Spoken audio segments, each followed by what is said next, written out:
That's right. If it's white, good night. I'd hope that some of you would fix that for me in the comments.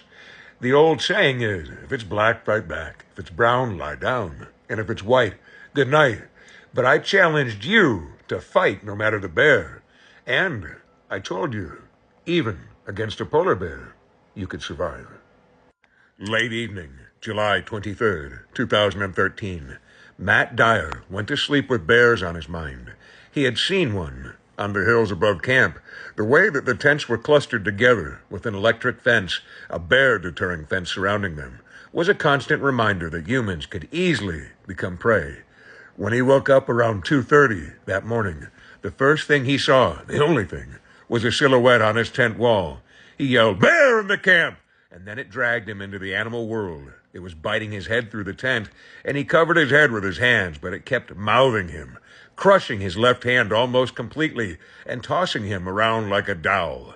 His head was in its maw, his body now scooped in its arms. He could feel its fur on the other side of the tent fabric. It was tugging on his skull, trying to separate him from the loose outer layer of the nylon skin. Tug, tug, tug. The bear flew backward and Dyer with it. They hit the ground as one.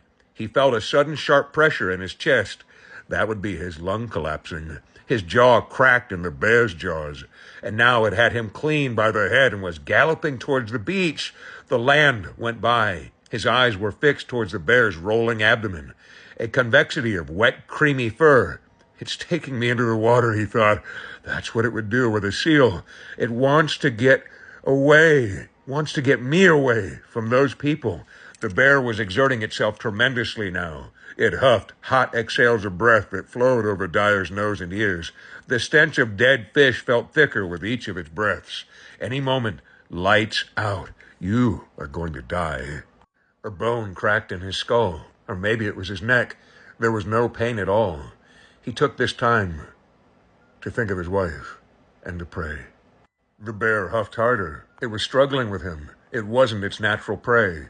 He was an oversized, bony seal, and he had been fighting back.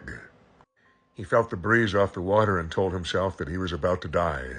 As soon as he hit the water, there was no hope. He had reconciled his fate. Bang!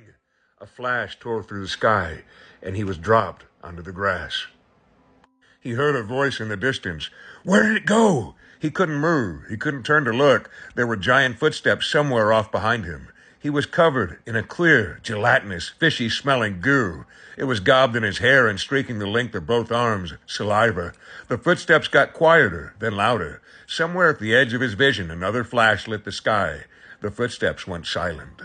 Matt was lying there, covered in spit and blood. His ordeal was far from over, but he had been found. The flares had scared the bear off, for now.